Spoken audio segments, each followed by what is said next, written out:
Welcome to the Alpha Girl Confidence Podcast, where we are empowering youth female athletes to play and live confidently. My name is Shay, and each week I will bring you new episodes to teach you the strategies and tools that you need in order to live a confident, empowered life both on and off the playing field.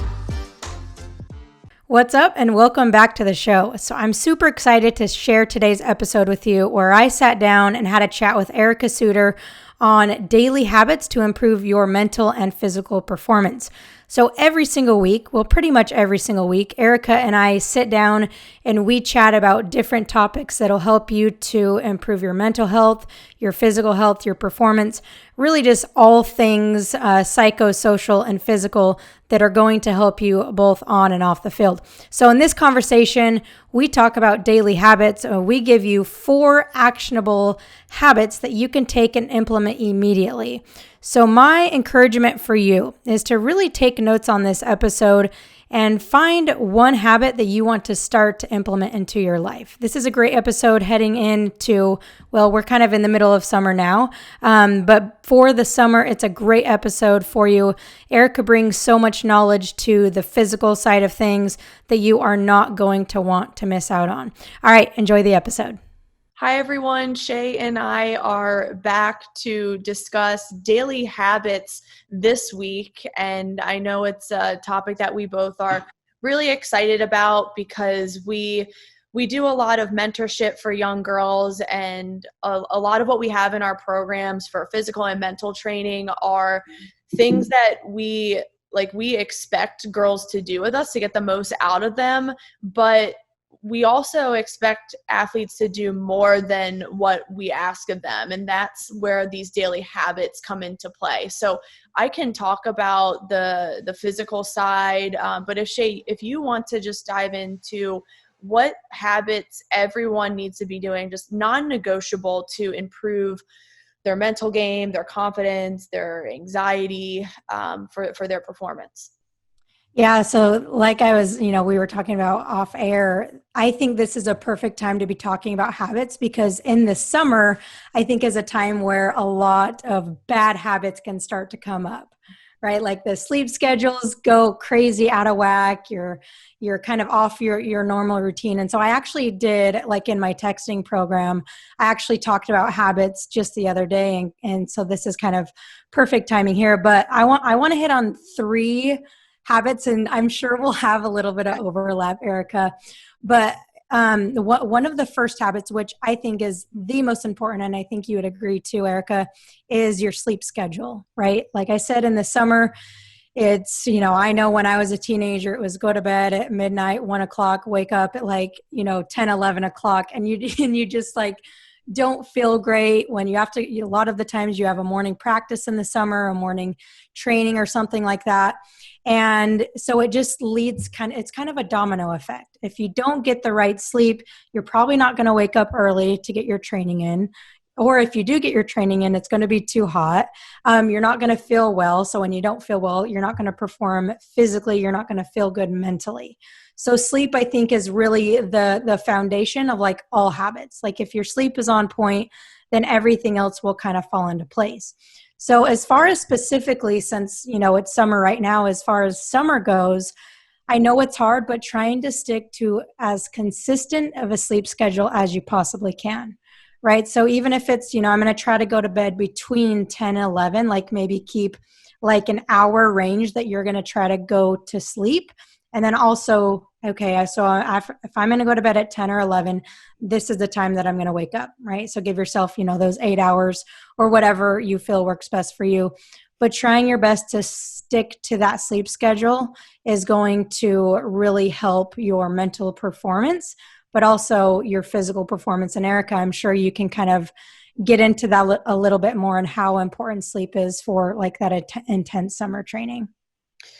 Yeah, absolutely. And I know you and I are very passionate about sleep. And I mean, I've seen a lot of girls who are the strongest and fastest athletes that I work with, but when they talk about how they're playing in a game, they feel like they're a step behind, or they're just not as explosive as they could be. So what sleep does is it allows your nervous system to reset so that you're able to fire your muscles and do those explosive movements, and also to think a step ahead in the game and to react quicker. So with these strong and fast girls, I was finding that they were not getting a lot of sleep. So that was the first thing that we had addressed to improve their performance when they were feeling a little bit flatter than normal. So yeah, sleep is huge. And I think like some of the like daily habits people can do is just making sure that they're getting off their phone before bed, like dimming the lights, just like really small fixes, like a half hour before bed is good enough. And maybe doing like 10 deep belly breaths before you sleep and just getting into that calm state. That's just going to help immensely. So, and those things should be like second nature, like brushing your teeth before bed, taking a shower, like hopefully you're doing those things. But just, yeah, things that, you know, that are part of your lifestyle that help you to perform and think at your best. Yeah, well, I like how you went into, because it's not just about the quantity of how, you know, how much sleep you're getting, but the quality. And I think that's a big thing with teenagers. Every time I talk to my girls, I'm like, well, what do you do before bed? It's like, well, I'm on my phone right up until I go to bed. So I like how you just said, you know, even if it's 30 minutes, like that can be a habit to make your sleep even better. Like get off your phone 30 minutes, a couple deep belly breaths to really like, you know, calm down your nervous system so that you can have the best sleep and maximize that for your performance. So I love that. I want to hear, like, if you were to say another habit, because I don't want to go again, because I'll probably steal one of yours here again. But what would you say is like another like must, like non-negotiable habit for physical and mental performance? You're going to like this one because I know you do it as well, but get off your mobile device and social media fast, because there's a lot of research coming out as far as like your cervical spine, like it curves more and your head is pushed forward the more you're on your mobile device. So if you look at like how long someone's on their phone on average for like a teenager, I think it's like 6 to 8 hours a day. And Yeah. That's a lot of reps. Like for your nervous system to completely change posture, like it's very like possible nowadays. It's like actually common for people to have their cervical spine curve, and then like they go into that forward head posture, and then their shoulders hunch over. And what happens with that is it causes just a physiological storm.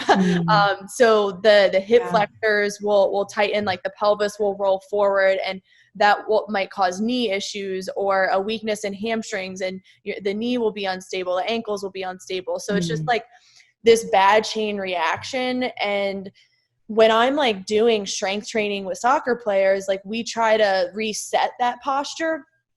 But when they're doing strength training with me, they're only doing a couple hours a week. So sometimes that's like not enough to offset the amount of reps they're in that forward posture. You know what I'm saying? So like now it like social media fasting's like, it's a part of the program. Like I really challenge that's awesome.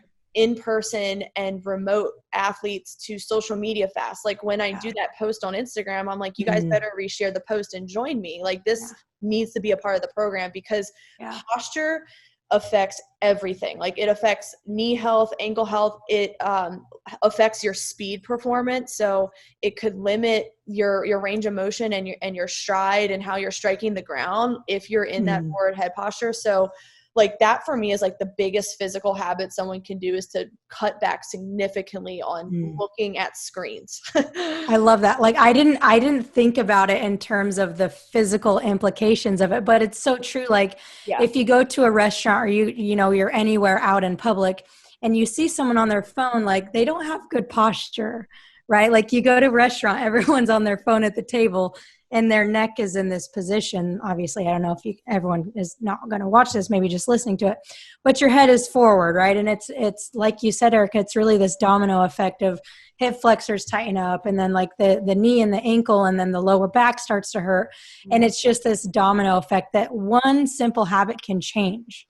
But we'll say it's simple, but I don't think it's an easy habit to develop, especially for teenagers. And right? it's one habit that everyone's in the whole day. Like that's the problem. Right. So it's like, in your opinion, so you talked about a social media fast, but do you personally, or do you have any, I guess, advice for like daily, like, a certain amount of, off hours with your phone, or maybe, only, 30 minutes at a time, or like, how do you kind of manage that yourself? Mm-hmm. It's going to be hard initially. And like, even as an adult who I like to think I'm pretty self-aware, but it is hard for me. But just really getting clear on just like what I value, and like I value like my health and my posture, and like I don't want to like, turn 35 and be like slumped over and impact the rest of my body. So I try to do a couple hours a day myself, and then on the weekends I just get off altogether. And ideally that's what I would want young athletes to get to.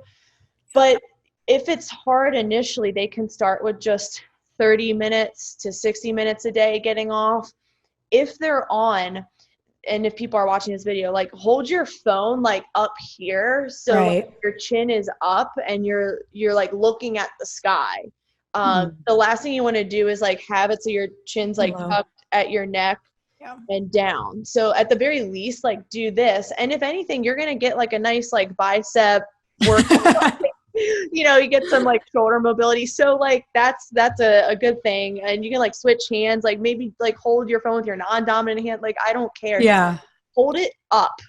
Or like, have your computer, if, whoever's still in virtual school or doing that option, like have your computer like mounted like above you, or like at like eye level. Cause like a lot of desks, like computers are like, they're lower. Yeah. It's like, what? This is the worst structure, they decided to go with ever, like, why can't we just like have everything lifted up? So I would start with those. Yeah, I love that. And it's like, if it worst, like, bare minimum, at least hold your phone up so you're not slouched down all the time. Every desk like sets everyone up for failure. Like, it's like, totally design it like this. Right. Yeah. And another thing too is like make a game out of it. Like look at your screen time and see if like every week you can decrease your screen time by like 5%, right? Like that's not very much. But like challenge yourself, make a game out of it, do something. Like I'll do that with my players, and we'll look at their screen time and I'll say, okay, by next week when we meet again, I want your screen time to be decreased by this amount. And so just kind of making it fun, make it a challenge so that it's more fun to do. Obviously if it's more fun, you're going to be more willing to do it. So those are some great tips that obviously huge implications for physical health, but also mental health. Like we could spend hours talking about, the mental health implications with social media, but just, we've gone into that before, so we won't go too far into it, but just realizing that, the more you're on social media, it's not going to make you any happier, right? The more I'm on it, it's usually the days that I'm more sad, honestly, or the days that I'm stuck in comparison. The days that I'm happy, my great days, are the days that I'm not on social media. So realize that it's huge for your physical health and also your mental health for sure. Mm-hmm. Yeah. And I remember when you had done your fast that you said, like you went for the whole weekend, you said like, you didn't even realize you were away from it. And like, when I did that this weekend for the holiday, I was like, oh, like that was 3 days. That went by quick. Whereas like, if, someone else did 3 days, they'd be like, oh my gosh, I need to get back on. But like when you do those longer weekends, like more and more, you're like, oh, I don't need this because life is awesome. Like I enjoy life a lot more, and I'm with my friends, and like there's so much more than just like living through someone on a screen or looking around and comparing yourself. Like there's so much more, and you just have to like take the risk and experience it. Absolutely. Yeah. And so I want to hit on one more habit that I know that you're all about too, and that's meditation, right? For physical, for mental, for everything. Like meditation for me has been one of my non-negotiable habits for like a long time. And I wish that like if I was to instill one habit back when I was a teenager, it would have been meditation, primarily just because I had a lot of anxiety, as a teenager. And I know that that would have totally transformed that, but also would have transformed like my physical performance and my pregame anxiety and all that kind of stuff too. So meditation, which I think a lot of people get scared when they hear meditation because how do I do it? Like, how long do I have to do it? Right. But for me, it's like, I do it for sometimes 30 minutes, sometimes for an hour, sometimes for 5 minutes. Right. But a lot of people think, oh, I don't have time to just sit there and do nothing. Like you don't have time. You don't have time not to do that. Mm-hmm. Right. Like you need to find the time, because if you don't, it's going to have major, well, I don't know if there's nothing bad that will come from doing it. Right. And so really finding the time, even if it's 5 minutes, like set a reminder on your phone to just sit in silence for 5 minutes a day. That's all. Everyone has time for 5 minutes a day. Mm-hmm. Meditation is huge. And I like that you touched on, it could be as long as you want. And there might be some days where you need to do a 5-minute one. And then there might be some days where you're like, you know what, I have the time and I'm in a good space. I could do 90 minutes or longer. So I think meditation's huge. And one thing I want to touch on with that from the physical side is like when players complain about like pain or muscle soreness, they think it's more like a physical thing, but it's more neural. And that's where meditation comes into play to really get into that parasympathetic state. And then that they'll start to see that muscle soreness go away and the pain from maybe like a growth injury start to get better. So meditation is going to be honestly taking the place of stretching and static stretching. Yeah. I think stretching's a disaster, and that's another conversation we can have, but replace that with meditation first. Yep. Yeah. Even after your workouts, right? Like that's what I do. And I work with John Rusin, who as well, but that's like our recovery after workouts is parasympathetic breathing, which, I do that and kind of meditate at the same time. But instead of like stretching, like I'll just do that to kind of calm my nervous system down so that I'm not like all up all day long. So it's huge for like your physiological nervous system and like all of that kind of stuff. So yeah, that would be I would say, well, sleep is probably the number one habit, but meditation also is like very, very important. That I can't stress enough the importance of it for everyone to at least just give it a shot. Mm-hmm. Yeah, those are some really good ones. And I think one more I would add besides the phone thing and the social media fasting is doing movements daily that are going to help you show up to a training session that is intense and you're able to do those more intense movements. So I recommend with my remote girls, balance on one leg every day when you brush your teeth or every time you brush your teeth. Yeah. Or do like walk around your house on your toes and work on your foot, ankle, and calf strength. Like you can do those every day without like a cost to like your muscles or your nervous system. Like you won't get sore from it. So just those things where they're really building the foundation. And then when they come to me, it's much easier for them to do a weighted single leg deadlift, or they're able to run at max velocity and like run on the ball of their feet and have a strong foot strike. So it's just those things that it's like, I'm not going to put them in my programs. Like these are just things I expect you to do outside of my program. And I think like high performers, they always do more than what's expected of them and what their coach is telling them to do. So these daily physical habits are going to make you show up for a training session, and your coach is going to be able to progress you more. So you can move every day to some extent. Yeah. And it's not like doing that stuff takes more time, like while you're brushing your teeth, while you're walking around your house. Right. And I remember when you came on as a guest speaker in my program, you talked about those daily movements. And I think hanging was one of them and crawling was one of them as well. Right. Yeah. And so just doing those things, it's like, it's not like you have to go do a full workout. Like it's just kind of implanted in your day already. And I think all of these habits, It's not like you have to set aside a ton of time to do these. It should just be part of your daily life, just implant it into what you're already doing. And also, you're probably listening thinking, okay, they gave us 4 habits, right? Like, oh my gosh, how am I going to do all 4 of these? Like, my opinion is just take one of them to start, because if you try to do like 2 or 3, then you probably are going to get overwhelmed and you're just not going to do it. So pick one of them that really resonates with you, that you think will move the needle the most for you, and really stick to that and commit to really making that a habit. I like that. And I think 4 is enough to get started today. Yeah. I'm sure in future ones we can give more. Like we have a lot, but I know Shay has some amazing programs out, and I have mine as well. So Shay, if you want to just discuss like what you're up to and what you do with some of your girls.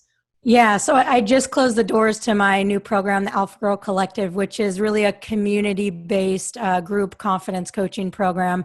But you can get on the wait list if you go to the Alpha Girl Collective, alphagirlconfidence.com/collective. You can join the wait list. You'll get a free video when you do join that. And then also, checking out the podcast and stuff, this will obviously be on the podcast too. So just getting all of that there. There's nothing you can't find on the podcast, in my opinion. So that's kind of the place to go. And then what about you, Erica, with your app? Tell us more about that, what you got going on with that. Cause I think every single athlete should be on the app.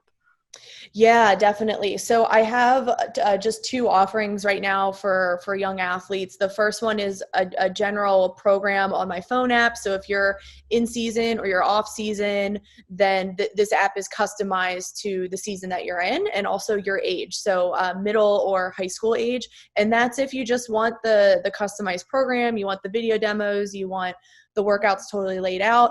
I do send in this general program like Monday motivation texts, and I get people in my Facebook community if they need help with technique or working through the app. And then the other offer I have is my high level coaching, and it's the program on the app with the Facebook community, but also with weekly Zoom check-ins. And on those check-ins, we go over more of the technical lifts, the plyometric drills, the ACL prevention, and also some of the stuff that Shay and I are talking about, like the daily habits, the social media fasting. Next week's topic is going to be comparison, like awesome. Physical comparison. Mm-hmm. So we do more than just the performance training. Yeah. So that's a much more like high engagement program for people who need that weekly accountability. So beautiful. So something for everyone, it sounds like, at all times of the year. So yeah, definitely go check out Erica's stuff. Erica, I wish I would have had that when oh my gosh, I would have been in such a better place if I would have had your apps and your programs when I was, a young athlete. And even now I'm like, man, I think I want to join your programs now. It'd probably do me a lot of good. Right. So yeah, this is awesome, Erica. Thank you for sharing your insights and your expertise with the physical stuff. I think it makes a big difference in not only me learning, but also my audience too. Yeah, no problem. Just happy to help. And I know a lot of people like really need the physical stuff, and a lot of people are getting more interested, which is super exciting. But as far as your content, the confidence and just being able to navigate the mental side of things is huge, because I've seen girls who are physically at their best, but like I've mentioned before, they can't perform under pressure. So the mental side is just as important, you guys. So definitely check out Shay's programs, but also the podcast is amazing, and she does a lot of great solo episodes, and she's also had some great guests. So definitely check that out. And we always share each other's content. Obviously, this is on both of our podcasts, and we're just excited to keep giving you guys information on both aspects of the game.